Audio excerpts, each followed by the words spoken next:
आज की class HTP first year के लिए एनिमल ब्रीडिंग एंड जेनेटिक्स की है और इस क्लास के अंतर्गत अपन पढ़ रहे थे ब्रीडिंग सिस्टम या प्रजनन। प्रजनन क्या होता है, कितने प्रकार का होता है, ये सब चीज़ें अपन ने देखी। इसके अलावा अपन ने अंतः प्रजनन के बारे में भी पढ़ लिया था कि अंतः प्रजनन क्या है, अंतः प्रजनन के लाभ क्या है, हानियाँ क्या है और किस प्रकार से अंतः प्रजनन पशुओं में करवाया जाता है। आज अपन पढ़ेंगे अंतः प्रजनन के प्रकारों के बारे में। तो अंतः प्रजनन मुख्य रूप से दो प्रकार का होता है, एक है आपके क्लोज ब्रीडिंग और दूसरा है लाइन ब्रीडिंग। तो सबसे पहले अपन बात करेंगे क्लोज ब्रीडिंग के बारे में।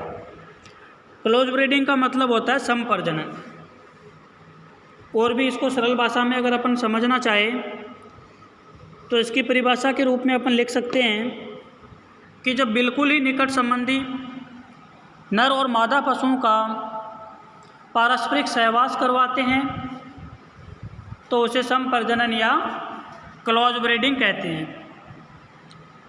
बिल्कुल ही निकट संबंधी नर और मादा कैसे होंगे, जैसे सगे भाई बहन, पिता पुत्री और पुत्र एवं माँ के मध्य कराया गया सहवास, ये आपके क्लोज ब्रीडिंग का उदाहरण है। सीधी सीधी डेफिनेशन दे देता है वहाँ पे एग्जाम में आपको, और ब्लैंक्स के रूप में पूछ लेता है कि जब एक ही नस्ल के बिल्कुल निकट संबंधी नर और मादा पशुओं का पारस्परिक सहवास करवाते हैं तो उसे कौन सा प्रजनन कहते हैं, तो उसे कहते हैं समप्रजनन यानी क्लोज ब्रीडिंग। एग्जाम्पल की बात करें तो सगे भाई बहन में होने वाला प्रजनन, पिता पुत्री में होने वाला प्रजनन तथा पुत्र और माँ में होने वाला प्रजनन क्लोज ब्रीडिंग का उदाहरण है। इसके साथ ही अपन देखेंगे क्लोज ब्रीडिंग के लाभ क्या है, क्यों करवाया जाता है पशुओं में। तो क्लोज ब्रीडिंग का सबसे पहला लाभ है कि सभी पशु एक समान दिखाई देते हैं। दूसरा है अप्रभावी लक्षणों का पता लग जाता है, जिससे अवांछित गुणों के पशुओं को झुंड से हटा दिया जाता है, और साथ ही पशुओं में समानता की प्रतिशत वो बढ़ाई जा सकती है। यानी बिल्कुल ही निकट संबंधी है तो उसमें नर और मादा दोनों में एक जैसे लक्षण होंगे तो उनके संतान में भी उसी प्रकार के लक्षण प्रकट होंगे, तो उसमें विभिन्नता की संभावना क्या होगी, बहुत ही कम हो जाएगी, और समानता की संभावनाएं हैं वो बढ़ जाएगी। तो क्लोज ब्रीडिंग के यही लाभ है तीन, कि एक समान जितने भी पशु हैं सब एक समान दिखाई देते हैं, अप्रभावी लक्षणों का आसानी से पता लगाया जा सकता है।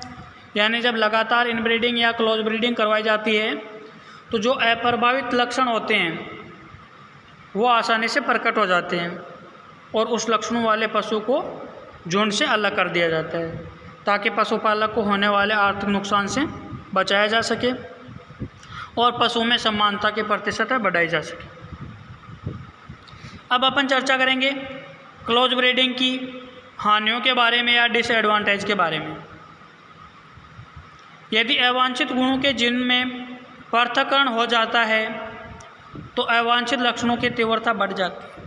मेंडल का दूसरा नियम पढ़ा था अपन ने, युग्मकों की शुद्धता का नियम या पृथक्करण का नियम। तो उसमें क्या होता है कि अवांछित गुणों के जीन है वो पृथक हो जाते हैं, और पृथक होने के कारण अवांछित लक्षणों की तीव्रता है जो बढ़ जाती है, जिसके कारण क्या होगा, पशुओं में मृत्यु दर बढ़ जाएगी, क्योंकि पशुओं में प्रजनन से संबंधित बीमारियों की संवेदनशीलता है वो बहुत ज़्यादा बढ़ जाती है, और पशु जल्दी ही रोगग्रसित हो जाते हैं, जिसके कारण पशुओं की मृत्यु दर है वो भी बढ़ती है, और अवांछित लक्षणों की तीव्रता बढ़ रही है, पशु की प्रजनन क्षमता है वो कम हो जाती है। ये सब क्लोज ब्रीडिंग के डिसएडवांटेज हैं। अब अपन बात करेंगे लाइन ब्रीडिंग के बारे में।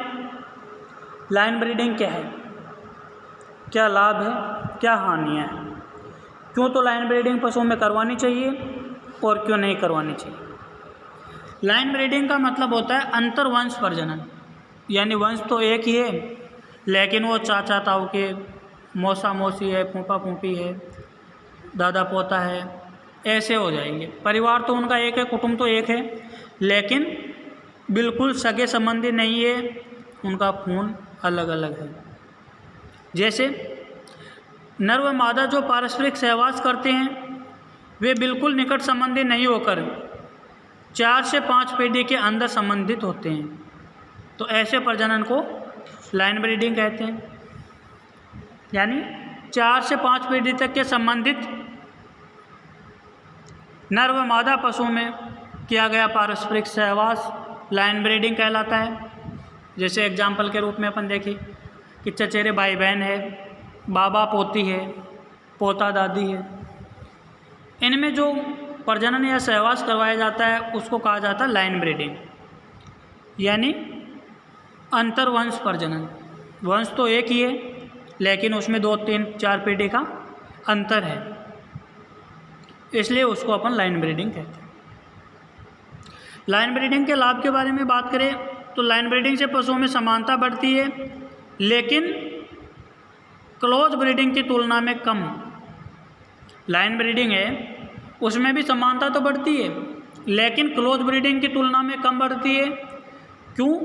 क्योंकि क्लोज ब्रीडिंग में जो नर और मादा है वो बिल्कुल निकट संबंधी है, जबकि लाइन ब्रीडिंग में जो नर और मादा है वो बिल्कुल निकट संबंधी नहीं होकर 4 से 5 पीढ़ी के अंतर्गत आपस में संबंधित होते हैं। दूसरा है जो क्लोज ब्रीडिंग है उससे नुकसान होता है, उस नुकसान से लाइन ब्रीडिंग के माध्यम से बचाया जा सकता है। यानी 4-5 पीढ़ी का डिफरेंस आ जाएगा। हो सकता है नर में बीमारी है लेकिन मादा में नहीं है, तो मादा के प्रभावी लक्षण है जो उस नर की अप्रभावी लक्षणों वाली बीमारी है उसके प्रभाव को दबा देंगे और उस बीमारी को प्रदर्शित होने से रोक देंगे। अब बात करते हैं अपन लाइन ब्रीडिंग की नुकसान के बारे में या हानियों के बारे में, क्या क्या डिसएडवांटेज है। इसमें ब्रीडर पशु का चयन व्यक्तिगत चयन के आधार पर कम करता है तथा पेडिग्री के आधार पर सिलेक्शन ज़्यादा करते हैं।